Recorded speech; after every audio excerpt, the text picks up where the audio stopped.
আজকে আমরা আমাদের ট্যাক্সোনমি সম্বন্ধে আলোচনা করব। তোমরা সবাই জানো যে ট্যাক্সোনমি বা বিন্যাসবিধি। আইসিবিএন, হোয়াট ইজ আইসিবিএন?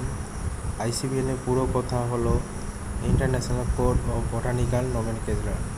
1987 সালে প্যারিসে এই প্রথম আন্তর্জাতিক সম্মেলনে উদ্ভিদ নমুনা নামকরণের জন্য কিছু নিয়মনীতি স্থির করা হয়। নিয়মনীতিগুলিকে 3টি বিভাগে বিভক্ত করা হয়েছে।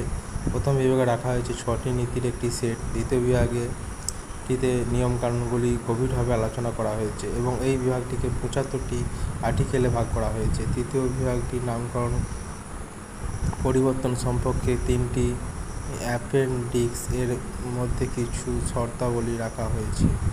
উদ্ভিদ নামকরণের নিয়মনীতিকে আইসিবিএন বলে। আইসিবিএনের নীতিগুলি কী কী? আইসিবিএনের ডিভিশন 1 ও 6 নীতি আলোচনা করা হয়েছে। উদ্ভিদবিদ্যার নামকরণ প্রাণীবিদ্যার নামকরণের থেকে স্বাধীন ও স্বতন্ত্র।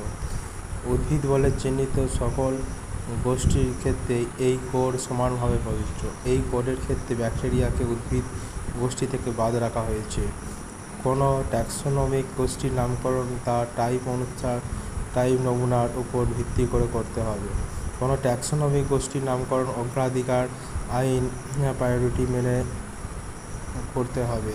কোনো ট্যাক্সোনমিক গোষ্ঠীর নির্দিষ্ট অবস্থান ও স্তর অনুযায়ী একটি সঠিক নাম থাকবে এবং নিয়ম মেনে সব থেকে আগে প্রকাশিত নামটি অগ্রাধিকার পাবে। কোনো ট্যাক্সোনমিক গোষ্ঠীর নামকরণ ল্যাটিন ভাষায় করতে হবে এবং নামের উৎপত্তি বিশ্লেষণ অপ্রয়োজনীয়। নামকরণের নিয়মগুলি পশ্চাৎদিকেও কার্যকরী হবে যদি সীমা বেঁধে দেওয়া যায়। এফেক্টিভ পাবলিকেশনের নিয়মগুলি কী কী? আইসিবিএনে 29 থেকে 31 নং আর্টিকেলে এফেক্টিভ পার্টিকেলের নিয়ম আলোচনা করা হয়েছে। কোনো পাবলিকেশন ছাপা হয়ে প্রকাশিত হতে হবে 1/1/1953 সালের আগে। প্রকাশিত হাতে লেখাও এফেক্টিভ বলে গণ্য হবে। ছাপা হওয়া বস্তু বিতরণ করতে হবে বা অন্ততপক্ষে উদ্ভিদবিদ্যার গবেষণাগার বা লাইব্রেরিতে পাঠাতে হবে যেখানে উদ্ভিদবিদ্যার যাতায়াত আছে।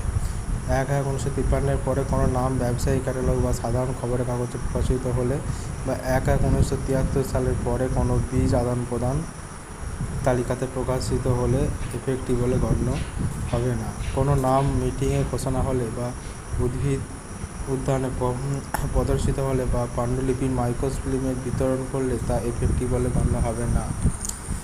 যেদিন ছাপা হরফে কোনো নাম প্রকাশিত হবে সেই তারিখটি সেই নামের এফেক্টিভ পাবলিকেশন বলে গণ্য হবে। 1/1/1953 সালের পরে কোনো নাম যদি ছাপা হরফে প্রকাশিত হয় তার সঙ্গে হার্বিনাম